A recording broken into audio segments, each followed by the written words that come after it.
정체성과 관여해가지고 이런 것들이 경쟁적으로 특히 두바이에 지금 뭐 삼성에서 다 지은 이런 그 벌즈 두바이도 역시도 이 안에는 그 주거 기능이 들어가 있습니다. 그러니까 지금 사실 그 우리나라도 마찬가지로 지금 뭐 지난 한 10년, 15년 사이에 익히 들어오던 세계적인 대가들이 이제 우리나라 신문을 피면은 이렇게 얼굴을 들이밀면서 랜드마크를 창조한 뭐 이런 그 것들이 많이 오고 있고 사실 그러면서 우리나라에 이제 생겨나고 있는 어떤 시도들입니다.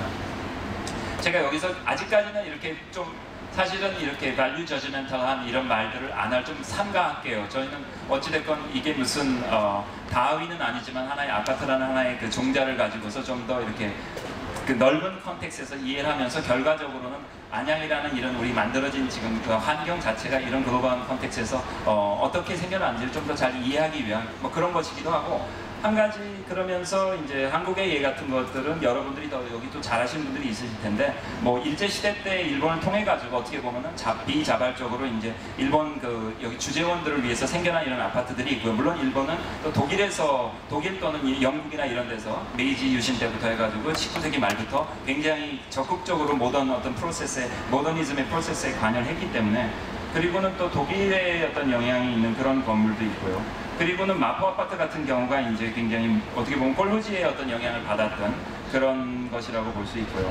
세운상가 앞에서 보셨고, 뭐 앞에서 뭐 와우 아파트 앞에서 박경 선생님도 말씀하셨지만은 그런 것, 또 한강 맨션 같은 것이 어떻게 보면은 힐버사이머의 어떤 원형에 좀 충실한 듯한 그런 것들일 테고요. 그 이후에 뭐 압구정동 현대아파트 잘 아시는 그러면서 또 새로운 시도들 뭐 이런 그 몇몇 가지 변종처럼 나타나는 그런 그 시도들이 있었습니다. 특히 국가적인 이벤트를 통해 가지고 뭐 올림픽 선수 추천이라든지 뭐 이런 예들이 있습니다. 그래서 지금 저희가 그러면서 사실 우리나라에서도 지금 보면은 어떤 건축가들이 어떤 관여를 하려고 그러면 사실 굉장히 어려운 상황이에요. 지금 시스템 자체가. 그래서 가지고 뭐 이를테면 뭐 건축가나 어떤 도시 설계가보다는 더 어떻게 보면은 뭐 그 색채 전문가들이나 물론 굉장히 중요한 일이긴 한데 사실은 더 근본적인 문제가 있는 것 같긴 합니다. 그래서 단순히 이렇게 컬러를 뭐 멋있게 칠하는 게 물론 그냥 지루한 색깔보다 좀 더 산뜻해 보이긴 하겠지만은 이런 정도의 소극적인 해결들이 있는 것 같고요. 그러면서 이제 소위 정책적인 부분에서 지금 다시 이제 좀 그것을 다시 보자 그래가지고 뭐 시위나 이런 것들을 하는 그런 것들이 있는 것 같고 그 이후에 나온 것들도 이제 아파트라고 안 부르고 한국에서는 주상복합이라고 하는 Commercial, Residential, Multi-Complex 그런 어떤 타이폴로지죠. 그런 것들에 대한 예가 있고요. 그러면서 이제 앞에서 말씀드린 한국에서 지금 뭐 이티오피아라고 그러든지 아니면 뭐 괌 아니면 뭐 카자흐스탄, 뭐 우즈베키스탄 이런 데 지금 대규모 건설 사업을 통해 가지고 우리나라의 어떤 하나의 아파트 모델 자체가 어떻게 보면 문화 자체가 급조해 가지고 도시 자체를 거의 맥도날드의 그 맥시티라고 그러죠.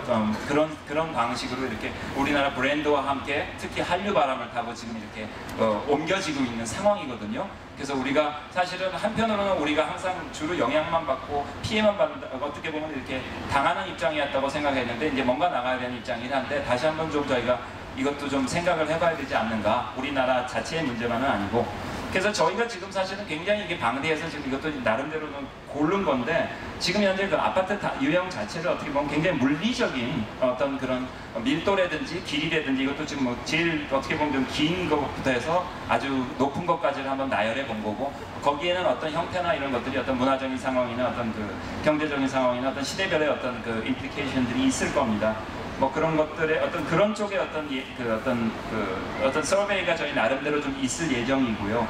그리고는 사실 이것도 좀 거의 볼 수가 없는데 워낙 양들이 많아가지고 사실은 그 아파트 자체 스토리 자체가 저희 좀 리서치한 자체가 하나의 어떻게 보면은 또 하나의 어떤 그 이야기, 어떤 내러티브들의 그 어떤 그물망이라고 생각을 합니다. 그래서 지금 이제까지 우리가 들어온 얘기들은 사실 히스토리북 안에 어떤 서구 안에서의 어떤 그런 얘기들의 그 프레임워크에 맞췄던 어떤 그런 거고요. 그리고 저희는 사실 놀라운 거는 여기서 참 리서치하면서 보니까 이렇게 뭐 영어로 돼 있는 이런 아파트 상황을 소개하는 책이 아직도 너무 없어요, 사실은.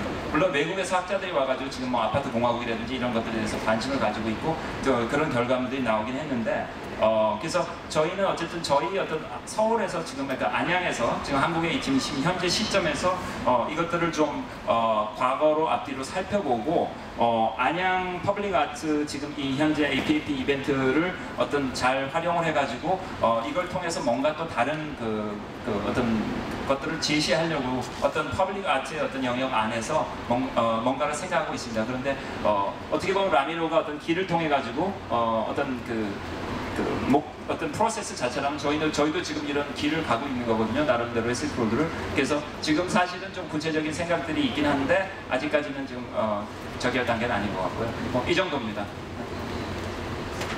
감사합니다.